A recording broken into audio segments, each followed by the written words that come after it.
Makeover with August Falcher Road. Good morning to you all, welcome. Now I'm standing in my own bathroom, which is just about to get a makeover. It's a room I haven't touched for over 25 years, I'm ashamed to say. However, I'm getting to it at last, so it might be a little project you'd like to follow me along on, simply because it might be some tips and techniques that could be useful to you as part of the overall layout.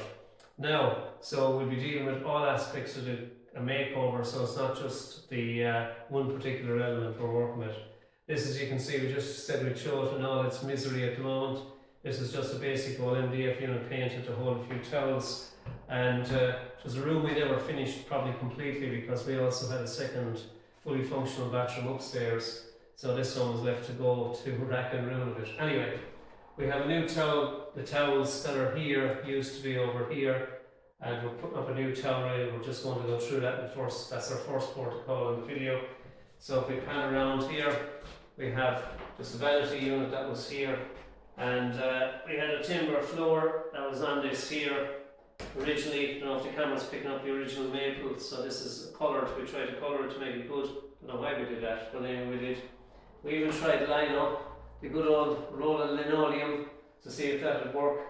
And these are just basic doors and a basic unit that I put in there years ago just to hold basic bathroom equipment. As you can see, none of it looks too good. Anyway, let's just keep going here. Now over here, what we used to have here is actually clothes dryer, and there's a big gaping wound there of an extraction pipe, and we used to have the power coming in from another room beside this. So you can see how dilapidated and how much of an upgrade that needs. The old skirting board, the OG skirting board, don't really like that anymore, so we'll do something decent about that. This was the original window then that I put in, all box ash windows in this particular house when I built it. So the window stays, obviously we'll paint that. We've got our loo here. If I just pan down to show everything so as the camera's picking it up here, so we have the loo. We're just putting in a new one of that. There's nothing wrong with that, but I just think we'd modernise it with a new one. We had the bat here in this position. The bat has now been taken out of position here, and we have the pipework, which is obsolete now. We don't need that anymore, so I'm just going to, when I take the floor up, I'm going to drop them pipes down underneath the floor level and just block up the waste as well. It's going to be a new shower unit here. Wet room effect. So we're on, these are suspended timber floors, and we'll be taking up the floor to re-insulate it. The old shower that was there, you can see the damp and the wood decaying here from the wood rot that's occurring there due to the excessive water coming out and leaking out there. So that needs to be upgraded. For the new shower tray that's going to go in there, the new base that goes in. Now, that's the room. The room size itself is 10 feet approximately square. It's a little bit stronger, 10 feet square in old money, and so 3 metres by 3 metres, I suppose, probably would fit the bill. Now, just to point out to people, when you're going to do a job like a bathroom or a kitchen, you know, don't start and drive in and pull in without a plan. So always have your plan of what it is you're going to do from the very start, from the very outset. In my case here, we've got a bathroom that's facing north. So that determines or dictates the fact that we'll have to have everything as bright as possible here, because I don't want a dark bathroom. If you go with dark colours and so on and so forth, well, then you have to put in illumination to deal with that artificial illumination, and that's going to cost more power. So we work with what you have.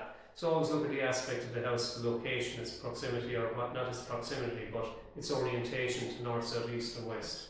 As I said, the door stays here, it's door made. They're all the doors in the house, all made from local ash. As I say, I have the rack going on there now. It's going to be the first lesson what I do.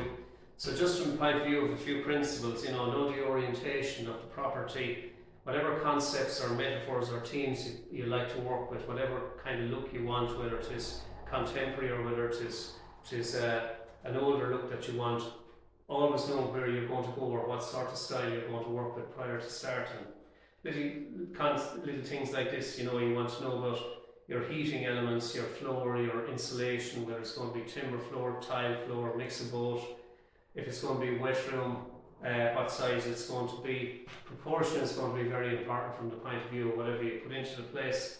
The floor finish itself, in our case now we're going to be using tile.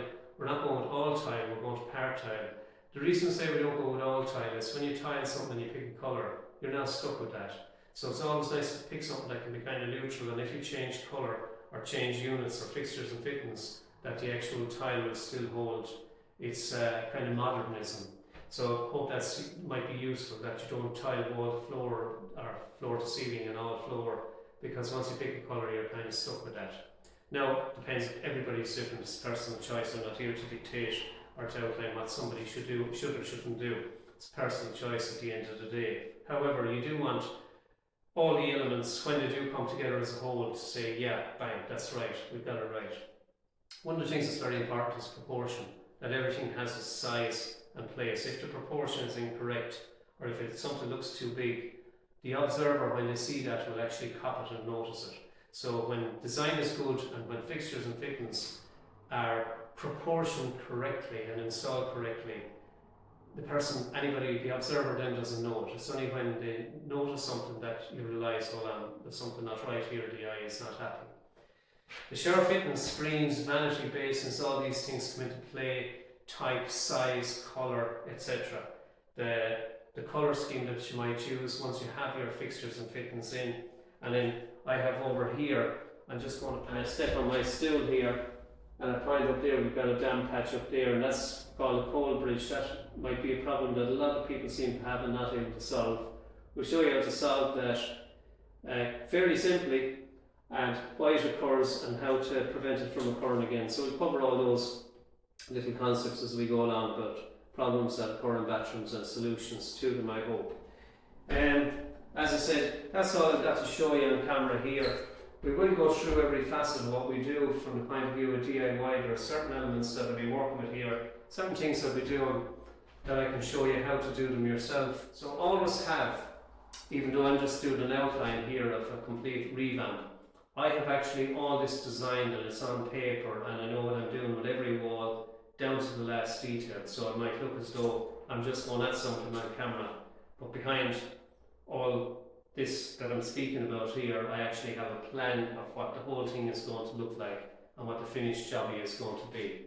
So if you think you're interested in looking at bathroom makeover, well then just maybe follow us through the little lessons as we go through it. So initially in Cado until the next hour we meet, it's long and full. Bye for now, and tug the buggy.